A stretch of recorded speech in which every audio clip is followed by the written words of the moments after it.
రూపాయలు వస్తాయని చెప్పి బడ్జెట్లో పెట్టారు. అంటే పోయిన సంవత్సరం 22,000 కోట్లు వస్తాయంటే అలా సగం కూడా రాలేదు. మళ్ళీ ఈసారి కూడా అంతే ఎక్కువ ఎస్టిమేట్ చేసి పెడుతున్నారు. అంటే ఇది కేవలం ప్రజల్ని మోసం చేయడమే. ఇంకొక మాట మేము అడుగుతా ఉన్నాం, మీరు ఇన్నిసార్లు ఢిల్లీకి పోయి వచ్చి ఇన్నిసార్లు ప్రధానమంత్రి గారితో మాట్లాడి ఎందుకు ఒక్కనాడు కూడా బీసీల గురించి మాట్లాడతలేరు? ఎందుకు ఒక్కనాడు కూడా పెండింగ్ ఉన్న బీసీ బిల్ గురించి మాట్లాడతలేరు? అఖిల పక్షాన్ని తీసుకెళ్తామన్న హామీ ఏమైంది? అంటే దేనికోసం పోతున్నారు మీరు అనేటటువంటి ప్రశ్న మాత్రం ఇలా తెలంగాణ ప్రజల్లో వస్తుందని ఈ సందర్భంగా చెప్తా ఉన్నాం.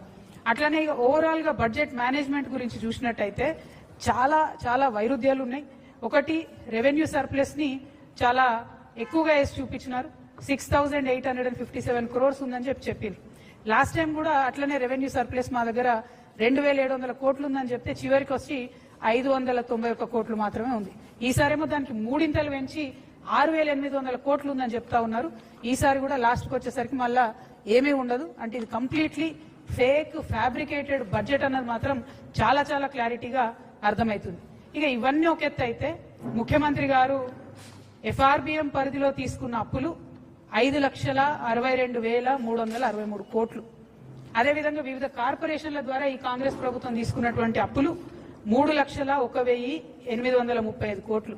అంటే మొత్తం కలిపి 8,64,198 కోట్లకు ఈ రాష్ట్రం యొక్క అప్పు చేరుకున్నది. ప్రజలందరూ దయచేసి గమనించి వినాలి.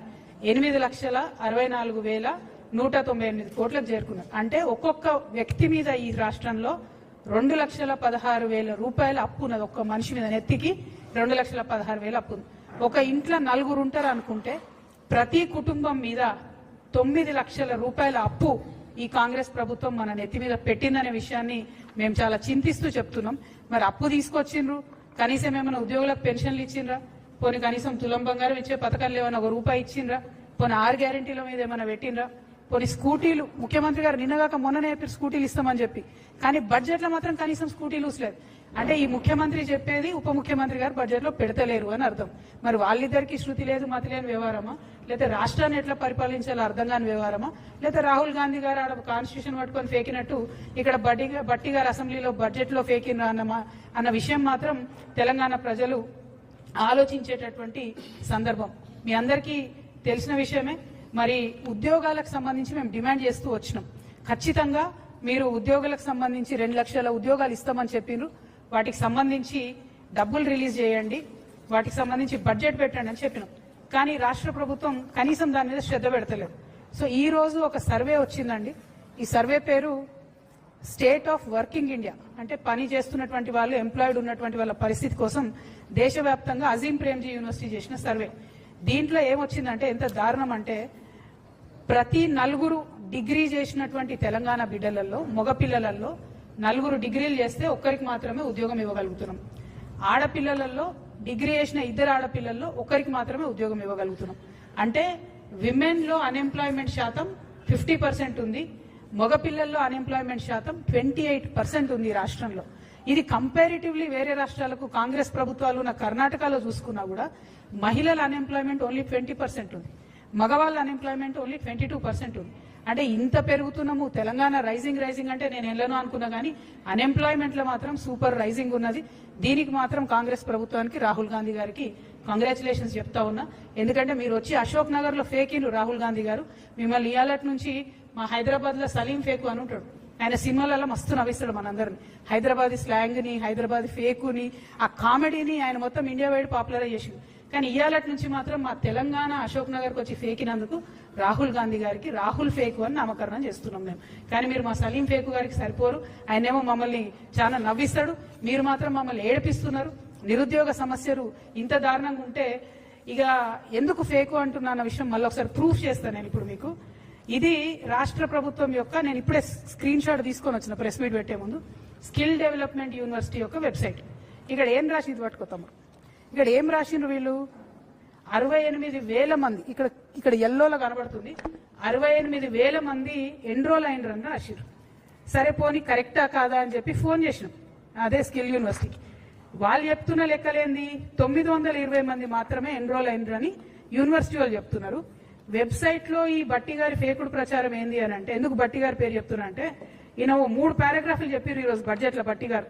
స్కిల్ యూనివర్సిటీ ఇట్లా, స్కిల్ యూనివర్సిటీ అట్లా, దీనివల్ల ఇట్లయితుంది అట్లయితుంది అని చెప్తే నేను ఎంతగానో పైసలు ఇచ్చినో బట్టి గారు అనుకున్నా. ఉట్టి మాటలే ఒక్క రూపాయి కూడా ఇలా స్కిల్ యూనివర్సిటీకి. అక్కడ స్కిల్ యూనివర్సిటీలో పనిచేసే వాళ్ళే చెప్తున్నారు మాకు డబ్బులు లేవు, చాలా దారుణమైన పరిస్థితి ఉంది కాబట్టి ఇట్లా ఫేక్తున్నామని చెప్తున్నారు. నేను డిమాండ్ చేస్తున్నా, రాష్ట్ర ప్రభుత్వం ఈ మిస్లీడింగ్ ఇన్ఫర్మేషన్ తొలగించాలి ఈ వెబ్సైట్ నుంచి. 68,000 people are not enrolled in skill university. Only 920 people are enrolled. ఇది మీరు మార్చకపోతే మాత్రం మంచిగా ఉండదు. దయచేసి తప్పకుండా మార్చాలని చెప్పి నేను ప్రభుత్వాన్ని డిమాండ్ చేస్తున్నా. అందుకని బట్టి గారు ఫేక్తున్నారని చెప్తున్నా, నేను ఉట్టిగా చెప్పడం లేదు. ఇంకో బాధాకరమైన విషయం ఏంటి అని అంటే కంప్లీట్గా ఈ రాష్ట్రంలో ప్రజల యొక్క ఆహారానికి సంబంధించి ఏమాత్రం కూడా ఈ ప్రభుత్వం శ్రద్ధ పెడతలేదనడానికి న్యూస్ మీటర్ అనేటటువంటి సంస్థ మన పార్లమెంట్లో వచ్చినటువంటి ఆన్సర్ తీసుకొని మొత్తం కూడా ఒక ఆర్టికల్ వేయడం జరిగింది. మనకన్నా చండీగఢ్ పాపులేషన్ 40 లక్షలు, తెలంగాణ పాపులేషన్ 4 కోట్లు. కానీ చండీగఢ్లో ఏదైతే ఫేక్ ఫుడ్, అది కల్తీ ఫుడ్ తయారు చేసే వాళ్ళ మీద పెట్టిన కేసుల్ని మన రాష్ట్రంలో పెట్టిన కేసుల్ని చూసుకుంటే ఎట్లుందంటే పరిస్థితి 1000% వాళ్ళది ఎక్కువ ఉంది. మన దగ్గర పోయిన సంవత్సరం అంటే 2024-25లో ఒకటే ఒక కేసు పెట్టారు ఫుడ్ మంచిగా లేదని చెప్పి, కల్తీ ఫుడ్ అని చెప్పి. అది కూడా ఓన్లీ హైదరాబాద్ సెంట్రిక్. నేను ఇవాళ ప్రభుత్వాన్ని డిమాండ్ చేస్తున్నా, హైదరాబాద్ సెంట్రిక్ కాదు, తెలంగాణ వ్యాప్తంగా కల్తీ జరుగుతుంది. అది నూనె కావచ్చు, పప్పు కావచ్చు, ఉప్పు కావచ్చు, కారం పొడి కావచ్చు, పసుపు కావచ్చు.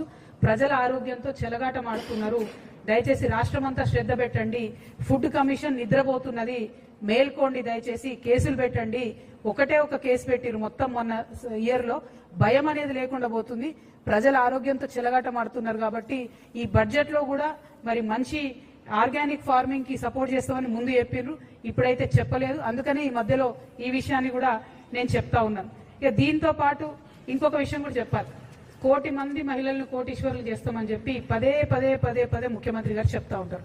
అయితే ఆ సెర్ప్ వ్యవస్థలో, ఆ సెల్ఫ్ హెల్ప్ గ్రూప్స్ లో స్త్రీనిధి అనేటటువంటి ఒక ఆర్గనైజేషన్ కూడా ఉంటుంది. ఆ స్త్రీనిధి సపరేట్ గా మహిళల కోసం కోఆపరేటివ్ ఏర్పాటు చేసి 2011లో ఏర్పాటు చేశారు. అయితే అప్పటి నుండి ఇప్పటి వరకు ఈ స్త్రీనిధిని ఒక దయ్యం పట్టుకొని వెంటబడతా ఉన్నది.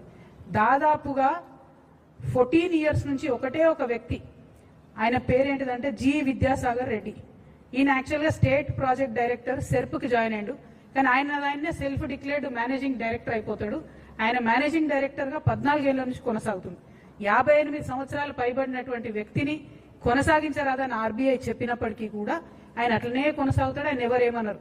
ఎందుకంటే ఎర్రవల్లి దయాకర్ రావు గారు అప్పుడు గ్రామీణ శాఖ మంత్రిగా ఉన్నప్పుడు, రూరల్ డెవలప్మెంట్ మినిస్టర్ ఉన్నప్పుడు డైరెక్ట్గా ఎర్రవల్లి గారి ట్రస్ట్కి సిఎస్ఆర్ ఫండ్స్, ఈ స్త్రీనిధి నుంచే సిఎస్ఆర్ ఫండ్స్ ఆయన ట్రాన్స్ఫర్ చేసి అప్పుడు బీఆర్ఎస్ గవర్నమెంట్ లో మేనేజ్ చేసుకున్నాడు.